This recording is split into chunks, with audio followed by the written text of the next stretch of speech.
Salut l'artiste, bienvenue dans cette première vidéo tutoriel table de jeu Légion Distribution. On va voir aujourd'hui comment fabriquer une table en 3D dans un univers volcanique pour l'excellent God Tier. Ça tombe bien, on a reçu un super produit de la part d'Army Pinster, le Game Master Dungeon & Cavern Core Set, qui contient tout le nécessaire pour crafter votre table de jeu. À l'intérieur, vous trouverez du polystyrène extrudé qui va nous servir à faire les hauteurs de notre table de jeu. Vous allez retrouver de quoi découper ce même polystyrène, d'accord? Il y a une super lame de cutter magnifique. Vous avez une scie thermique, ça c'est très important pour faire des découpes propres, d'accord? Ça va couper et faire fondre et faire des découpes propres de votre polystyrène. On va trouver de quoi le floquer, on a des tufts à l'intérieur après pour faire les finitions.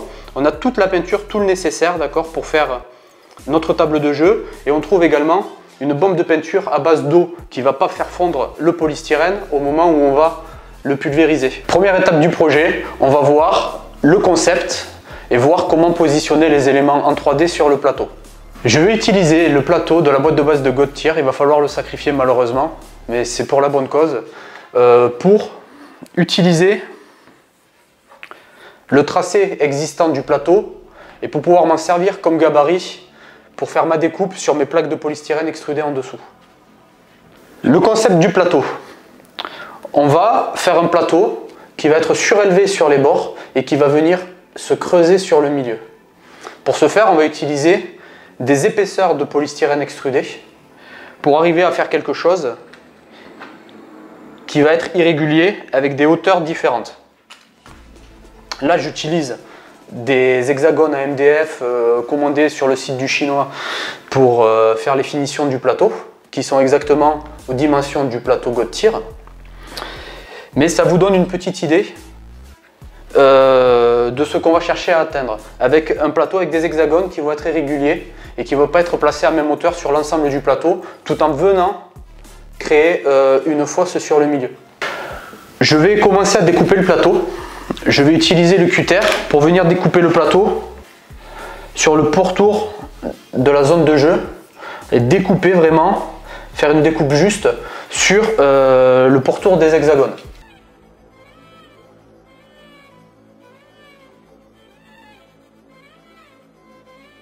Bon ben ça y est, j'ai fini de découper le plateau, de dégager les angles, donc on va voir ce que ça donne.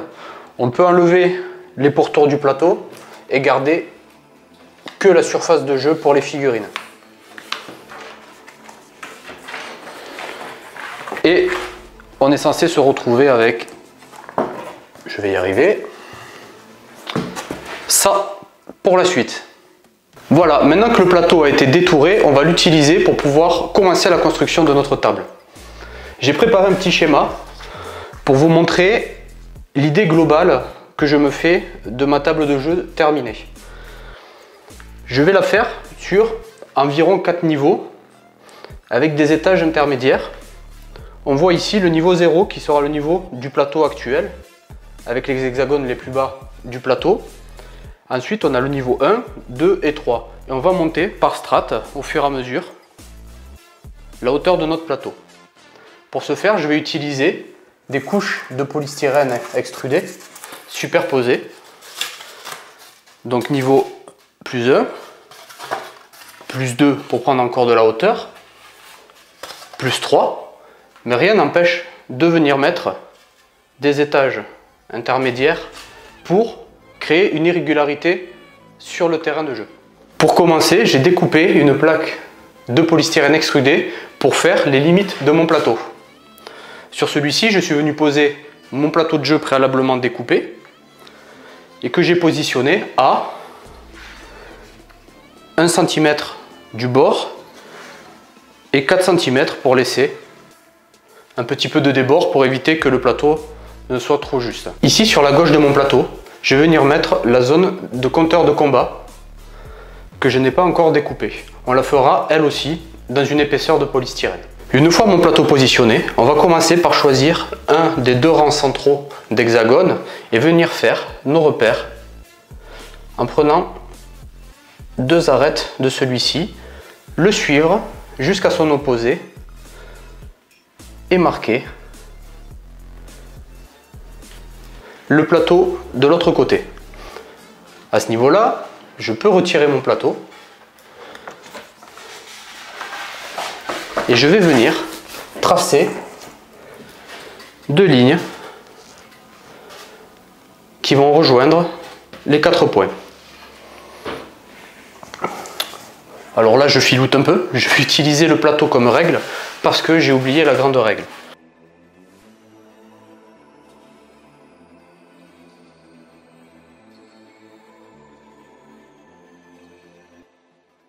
Une fois que j'ai placé ça, je sais que mon bord de plateau est ici sur mon point. Ici, ici, et à l'opposé, ici, ici.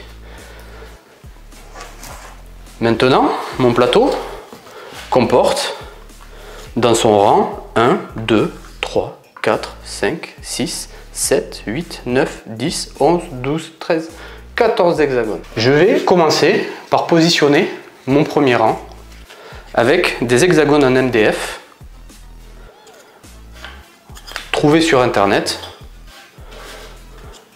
qui sont aux dimensions du plateau Goethe-Tir, soit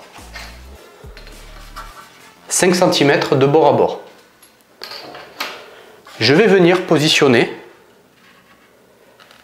les deux angles, les deux arêtes de mon premier hexagone en contact de mes deux précédents marquages et le coller. Pour le coller, je vais utiliser de la colle PVA contenue dans le set Game Master Dungeon & Cavern.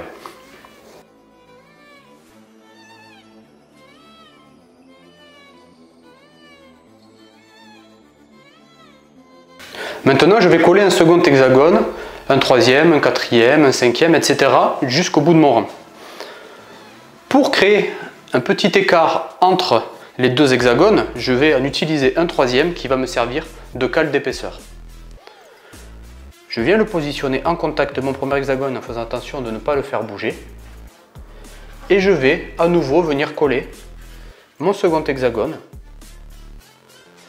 en alignant les arêtes au précédent.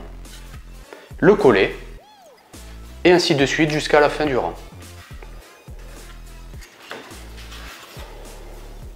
J'en colle de nouveau la face arrière.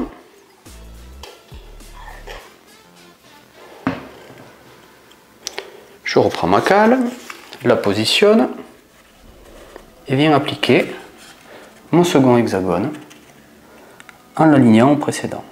J'enlève ma cale.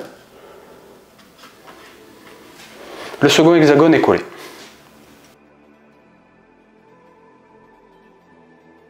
Je mets le troisième. Évidemment, là j'utilise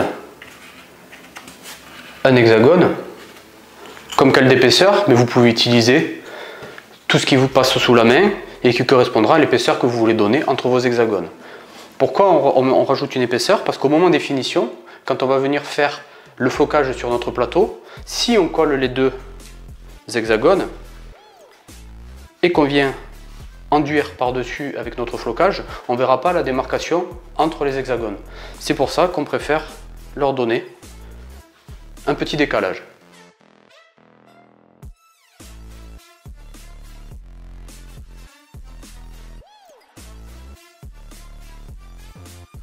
Voilà, maintenant que mon premier rang est placé, je vais pouvoir venir poser mes hexagones à côté des premiers qui sont déjà collés.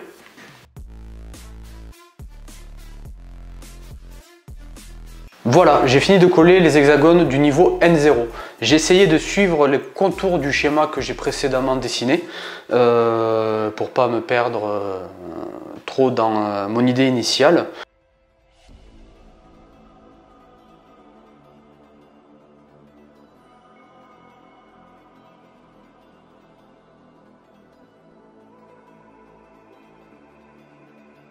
Je vais commencer à sculpter mon niveau N1.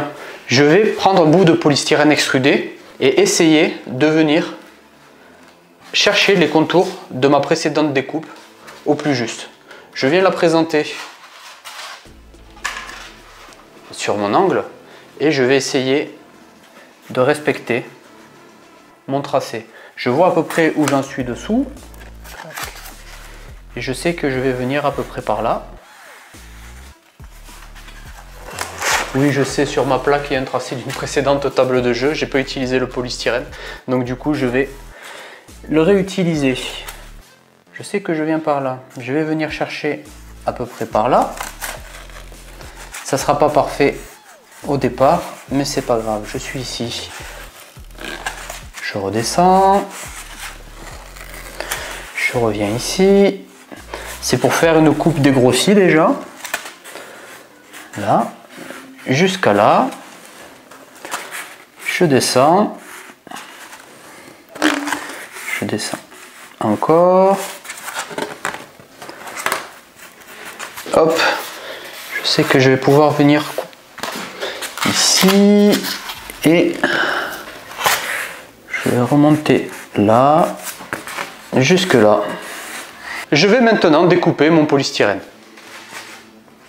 J'essaie de suivre les contours. Pour cette étape-là, une lame de cutter suffit.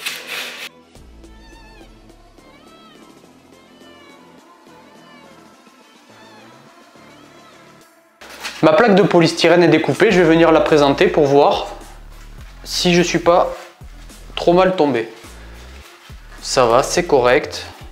J'arrive plus ou moins. Bon, ici j'ai un peu de marge, c'est pas bien grave. Ici je suis dessus, c'est pas bien grave. Je suis à l'intérieur, j'ai quand même suivi mes découpes. C'est plutôt pas mal. Je vais maintenant faire la même chose avec le second côté de ma table que j'ai précédemment retourné. Et je vais essayer de venir à nouveau chercher les contours de mon niveau N0.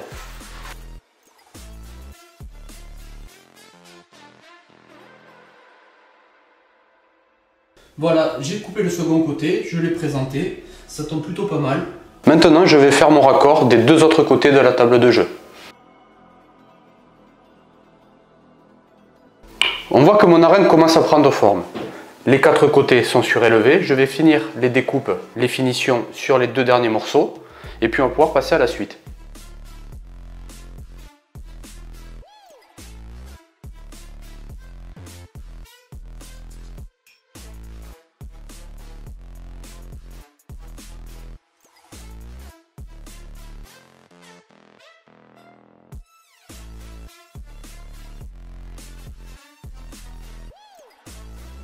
Pour terminer mon premier niveau, je vais fabriquer deux petits îlots, ici et ici.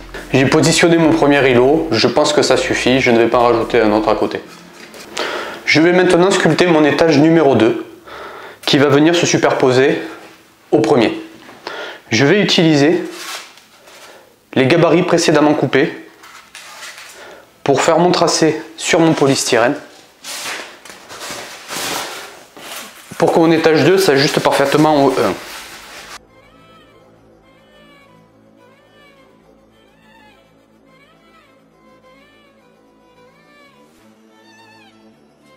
Voilà, ma découpe est faite. Je peux venir la superposer à la première. Maintenant, je vais venir faire une seconde découpe pour que mon niveau 2 ne corresponde pas à mon niveau 1. Vous pouvez le laisser comme ça si vous voulez gagner de la hauteur, faire un étage 1 plus épais par endroit. Sinon, on va venir tracer et découper le tracé de niveau 2 prévu sur le schéma.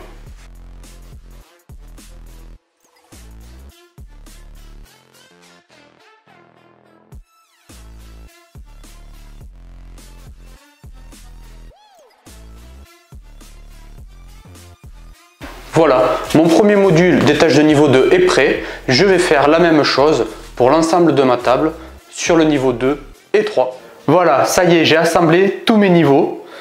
Comme vous pouvez le voir, je les ai superposés. J'ai maintenant une vue d'ensemble de ma table de jeu. Avant d'aller plus loin, vous pouvez effectuer des modifications de hauteur si vous le voulez, enlever des épaisseurs ou en rajouter, car ensuite on va les coller et ce sera plus difficile à modifier.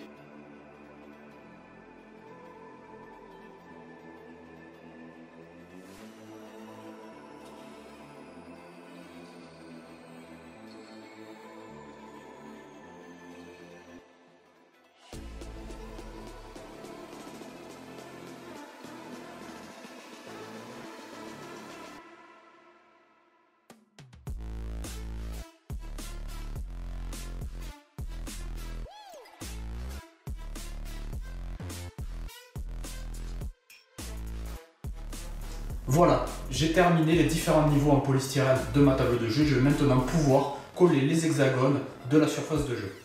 Comme on peut le voir, j'ai mon hexagone qui va être à cheval sur deux niveaux, le 1 et le 0. Le but étant ici, soit de venir creuser le niveau 1 pour pouvoir ajuster la hauteur de mon hexagone et le rentrer dans son emplacement, soit venir combler l'espace ici en dessous pour venir créer le support de l'hexagone. Pour celui-ci, je vais décider de venir combler le dessous avec du polystyrène extrudé.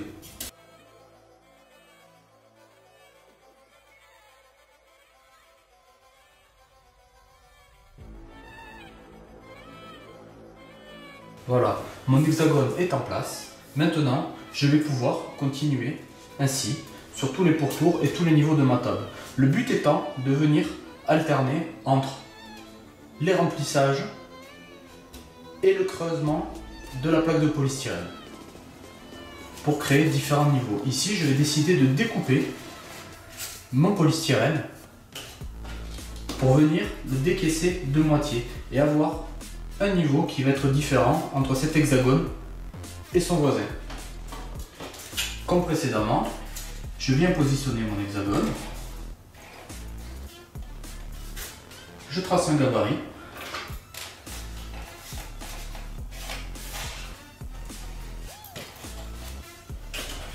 et je vais venir découper à l'intérieur de celui-ci.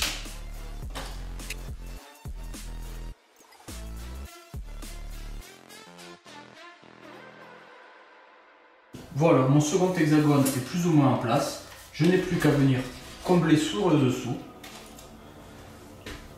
pour que ce soit parfait. La table étant chaotique, le but n'est pas de faire des surfaces parfaitement planes systématiquement, d'accord, mais de garder un petit peu de terrain accidenté. Je vais poursuivre ainsi sur l'ensemble de ma table en venant sur les endroits où c'est nécessaire. Quand une plaque est à cheval, soit venir combler l'espace en dessous de celle-ci, soit venir le creuser pour pouvoir ajuster les hexagones. Ça y est, j'ai fini de poser mes hexagones sur mon plateau de jeu. Ça m'a pris un certain temps, c'est assez chronophage de découper hexagone par hexagone et de venir les positionner sur mes 4 différents niveaux. Mais j'entends du bruit. Ah, mais c'est Damien qui est venu nous rejoindre. Qu'est-ce que tu fais là? Je fais du God Tier. Du God Tier, ça tombe bien, il est en train de peindre les figurines God Tier pour pouvoir jouer sur notre fameuse table. Maintenant que le travail est dégrossi, que le plateau est mis en place, il va falloir faire les finitions. Comme on peut le voir, certains hexagones ne sont pas parfaits, mes découpes dépassent. Par endroits, j'ai des manques à d'autres, d'accord? Je vais venir combler tout ça, faire les finitions et commencer à travailler ma table de jeu dans un effet volcanique. Je vais utiliser divers matériaux. Du liège de différentes granulométries, plus ou moins épais, qui va venir simuler de la pierre, du caillou sur ma surface de jeu, qui va me servir également à venir le long de mes parois, à l'aplomb de mes hexagones, pour venir masquer toutes mes découpes qui sont disgracieuses. Je vais venir en complément de ça ajouter des chutes de matériaux que j'ai trouvé dans mon jardin. C'est mon vieux barbecue exactement qui a rouillé, c'est de la fonte rouillée qui, je trouve, simule parfaitement un décor volcanique. Donc du coup je vais essayer de les utiliser, de les intégrer à ma table, de faire un peu de récup. Et pour faire des pierres encore plus grosses, des rochers en l'occurrence, je vais utiliser du polystyrène que je vais mettre en forme. C'est mes chutes de polystyrène de mes découpes de ma table que je vais réutiliser pour éviter de les jeter sans en faire quoi que ce soit et pour simuler de la pierre. Pour confectionner un rocher dans une chute de polystyrène, vous aurez besoin de 2 outils, une scie thermique et une lame de cutter. Le but étant de donner une surface irrégulière qui va s'approcher d'un rocher et d'un aspect naturel. Pour ce faire, je mets en forme mon caillou avec la scie thermique.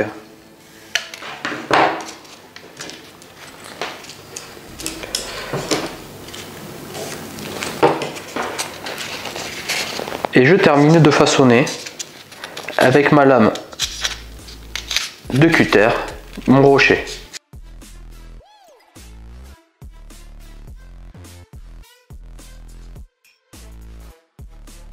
Voilà, mon caillou est terminé. Je vais pouvoir venir l'intégrer à ma table de jeu. Maintenant, il va falloir venir appliquer ces différents matériaux sur la table de jeu. Je vais venir faire les bords de mes hexagones. Pour ce faire, je vais utiliser de la colle PVA. Je vais venir en coller le bord de mes hexagones. D'accord, je suis généreux sur la colle. Si j'en mets un côté, c'est pas grave. Et venir appliquer mes différents matériaux pour venir chercher un aspect naturel et chaotique. Le but étant de créer des éboulis. C'est pas grave si vous venez chevaucher sur les hexagones, le tout étant de garder une surface de jeu lisible quand même, mais vous pouvez venir poser vos différents matériaux.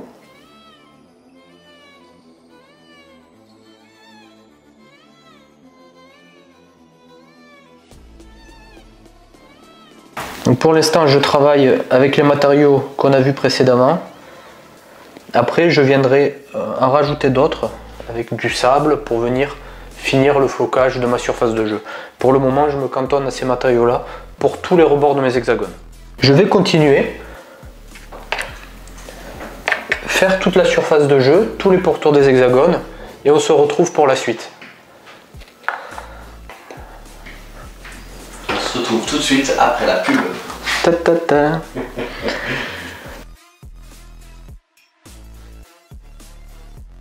Bon ben voilà, c'est terminé. J'ai avancé hexagone par hexagone. Je suis venu faire les bords de chacun d'eux. Et j'en ai profité pour gagner du temps pour poser mon flocage et mon gravier au fond de mes hexagones, au fond de mon plateau et sur l'ensemble de celui-ci. J'ai posé ma colle, mes hexagones, j'ai encollé mon hexagone et au fur et à mesure, j'ai sablé, j'ai posé mes divers graviers, mes divers flocages, mon liège qu'on a vu précédemment qui va simuler mes rochers. Maintenant, j'ai plus qu'à peindre. J'en ai profité aussi pour, ici, venir faire la zone de marqueur de combat. J'ai pris une épaisseur de polystyrène extrudée que j'ai taillée et j'ai récupéré des socles. L'avantage de travailler chez Légion, c'est qu'on a du vieux stock de certains produits et je suis venu coller des hexagones carrés qui servaient à l'époque pour divers jeux de bataille fantastique. Donc du coup, je m'en servirai un hexagone égal à un rang de points de victoire. Vous pouvez, vous, de votre côté, venir sculpter directement soit votre polystyrène, venir faire une échelle sur celui-ci, soit pour un travail un peu plus précis si vous le souhaitez, utiliser des plaques de multicelle qui se gravent facilement et qui vont vous faciliter la tâche. Tout ça, ça se trouve en magasin de bricolage. Maintenant, il va nous rester à peindre notre table et à venir faire les bords externes de celle-ci. Pour venir faire les finitions du bord de ma table, je vais avoir besoin de l'enduit de rebouchage qui va me servir à venir lisser et combler les irrégularités du bord de mon plateau. Un couteau à enduire qui va me servir à appliquer le dit enduit de rebouchage tout le tour de la table. Et du papier à poncer, là c'est du grain 80, c'est du gros, ça ira super bien pour faire les finitions.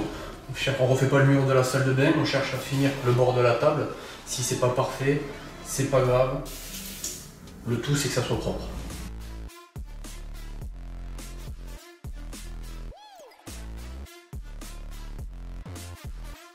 Mon bord de table est maintenant terminé. Du coup c'est lisse, j'ai poncé, c'est pas parfait. J'étais parti pour mettre une dernière couche pour faire un lissé parfait sur le tour de ma table. Mais on m'a dit pourquoi pas venir reprendre les couleurs de la table et venir faire un brossage à sec et essayer de récupérer un petit effet texturé avec les bords de table dans cet état là. Donc du coup on va laisser ça comme ça et puis on va passer à la peinture. Pour la peinture, on va sous-coucher la table. Je vais utiliser la bombe qui est contenue dans le set Cavernes et Donjons d'Army Painter. C'est une bombe sans solvant, donc du coup elle n'est pas censée attaquer le polystyrène. Je vais m'en servir et venir sous-coucher l'ensemble de ma table pour faire une couche de base. Essayer de le recouvrir au maximum pour après pouvoir utiliser mes bombes de peinture conventionnelles avec du solvant, elles, pour ne pas que ça brûle le polystyrène. Du coup, je vous invite, on va aller dehors, on va prendre la table et on va aller sous-coucher tout ça à l'extérieur. Éviter de pourrir le studio Légion, ça serait dommage, maintenant qu'on a tout repeint, qu'on a tout fait propre. Et ben allez, venez, suivez-moi.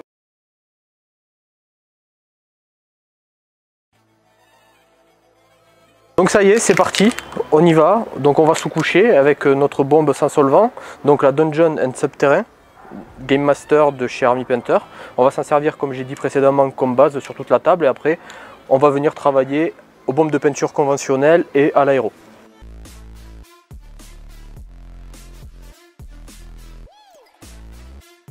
Bon ben ça y est, on commence à être pas mal, hein. Je suis parti à la chasse aux imperfections. Donc j'ai passé ma bombe, hein, uniquement. Je crois qu'on est sur la fin, ça y est. Je passe partout là où j'ai oublié. Puis on va laisser sécher tout ça. Et on va attaquer ensuite la peinture. On va commencer par la bombe de peinture classique pour venir faire nos plus gros aplats, nos plus gros dégradés, hein, avec du marron, du gris, du noir. Et puis après on va attaquer le travail à l'aéro.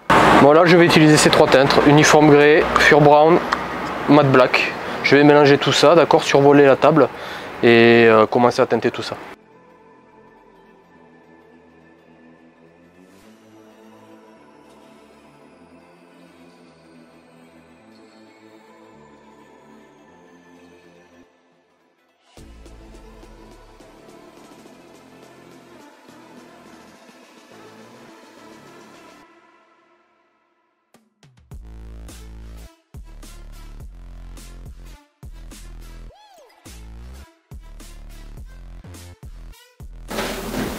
Bon ça y est, maintenant qu'on a fait nos couches de base à l'extérieur avec notre couche de base à la peinture sans solvant et avec de l'uniforme grey et du Fur Brown, je vais attaquer le travail à l'aéro.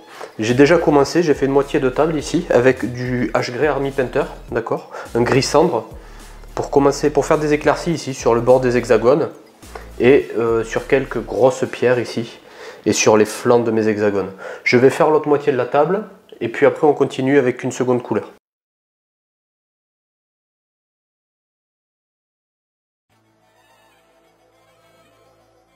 Bon ben ça y est, on va passer la seconde couleur. Ça va être du Wet Mud Army Painter. Je l'ai placé, j'ai commencé déjà pour me donner une idée de ce que ça pouvait rendre, j'étais pas certain. Donc on peut voir par endroits, il y a du marron un peu plus clair qui ressort sur la table. La table étant une table volcanique, je ne vais pas faire quelque chose de trop clair et qui va trop ressortir, mais je vais essayer un petit peu d'enrichir la teinte avec ce marron avant d'attaquer mon brossage à sec.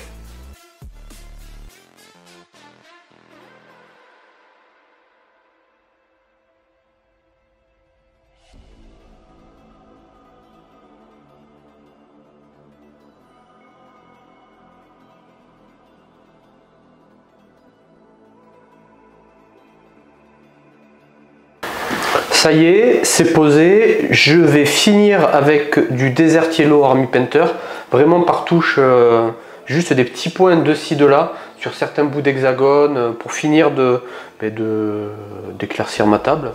Et puis après, ça sera du brossage à sec. Et puis on attaquera après la lave, parce que la lave c'est important, parce que depuis le début on parle d'une table volcanique, mais il n'y a pas de lave. Donc s'il n'y a pas de lave, c'est pas une table volcanique. Donc il va falloir la mettre en place. Bon ben ça y est, brossage à sec terminé. J'ai repassé une couche d'ash grey partout, par endroits, d'accord, un peu partout sur la table. J'ai insisté sur les grosses pierres, encore une fois, un petit peu sur les bords des hexagones. Et puis après, j'ai de ci, de là, mis quelques coups de pinceau. Et j'ai aussi brossé à sec ma zone de compteur de combat en reprenant les couleurs qu'il y a sur le plateau de jeu. Un rouge, un blanc, un rouge, un blanc, un rouge, un blanc, un rouge, un blanc, un rouge, un blanc, un rouge, un blanc. J'ai pas fait des couleurs trop criardes pour rester dans le ton de la table. Et donc maintenant, on va voir comment faire la lave sur notre table de jeu.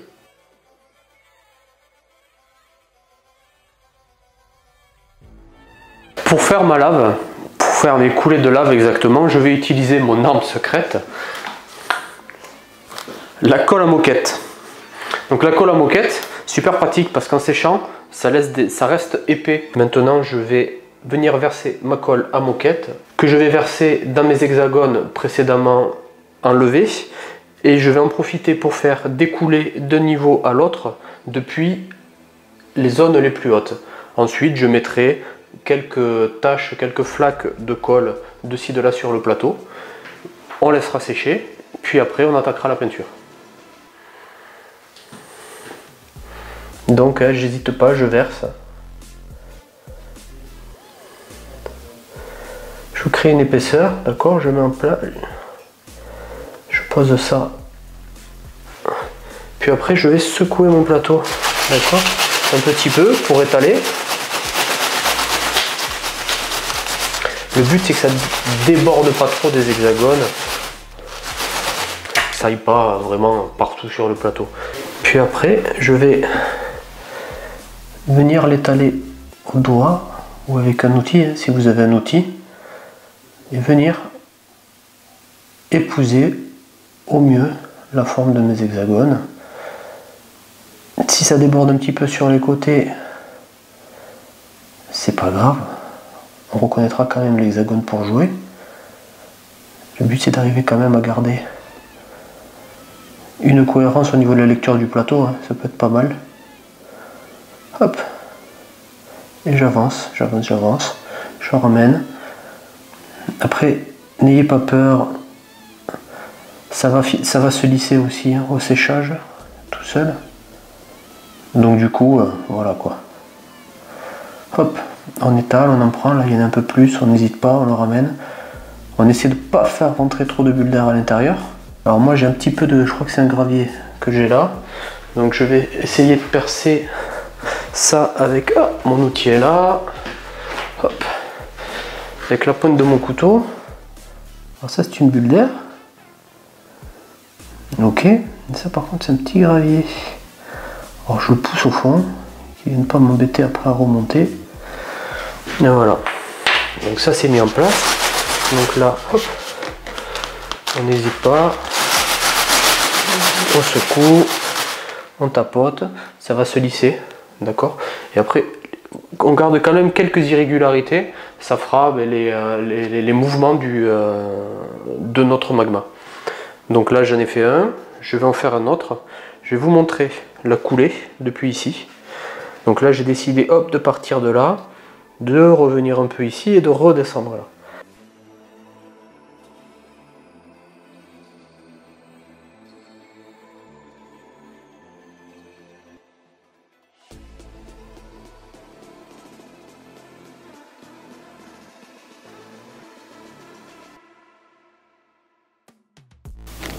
Hop, petite goutte à côté, fait n'importe quoi. Et puis je laisse faire. Je laisse faire, je laisse faire. Je vais remplir mes autres hexagones. Et puis on se retrouve une fois que tout ça a séché. Ça y est, la colle est mise en place. Donc j'ai rempli mes hexagones un peu partout sur le plateau. Et j'ai fait des coulées, comme on a vu précédemment, qui vont d'un étage supérieur à celui en dessous, etc. en descendant jusqu'à la base de mon plateau. Bon ben maintenant il ne manque plus qu'à peindre la lave, donc on va s'y attaquer de suite à l'aéro. Pour peindre ma lave, j'ai passé une première couche de Demonic Yellow Army Painter sur mes coulées de colle. J'ai fait un aplat jaune partout et j'en ai profité pour faire un halo entre les hexagones qui rayonnent depuis les flaques de lave. Maintenant, pour donner un effet de variation de chaleur à l'intérieur de mon magma, je vais appliquer du Mars Red Army Painter. Bon ben ça y est, j'ai passé mon orange sur mes flaques de lave, je l'ai passé sur le bord extérieur de mes flaques, sur les endroits où le magma est plus froid. J'ai changé de teinte, je vous avais dit que je partirais en lava orange, finalement je suis parti en Mars Red. Mars Red qui est plus rouge et qui faisait moins Titi le canari. Maintenant, je vais utiliser du Chaotic Red. J'ai fait ici ce que je vais obtenir à la fin. Donc j'ai passé du Chaotic Red par endroits en rouge sombre pour les endroits où le magma a vraiment refroidi pour créer davantage de contraste. Et au cœur de mes taches de lave, je suis venu mettre une pointe de matte white, donc un blanc pur. Donc là, je pense que je suis pas mal, même bien, ça me plaît. Donc je vais garder ça comme ça. Je vais finir toute la table et on se retrouve ensuite.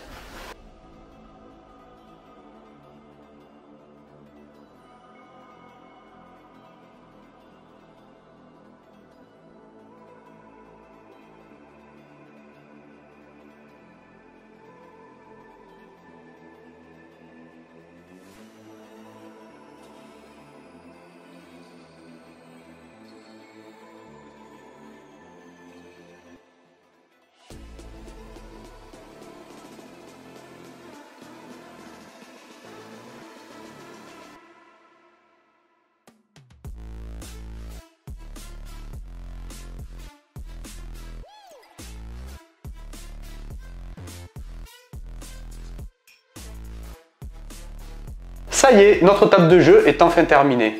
La lave est peinte, je l'ai vernie pour une meilleure durée dans le temps. J'ai utilisé un vernis de menuiserie mat que j'ai appliqué à l'aérographe sur celle-ci. On a posé les figurines God Tier du studio Légion Distribution, peintes par Damien, ici présent, sur le plateau. Ça claque. Ça nous plaît énormément. J'espère qu'à vous aussi. J'espère que cette vidéo tutoriel God Tier vous aura plu, qu'elle vous aura apporté des choses, des idées pour la conception de votre propre table de jeu. N'hésitez pas à nous partager vos réalisations. Je vous dis à bientôt dans une prochaine vidéo Légion Distribution et en attendant, n'oubliez pas d'être heureux.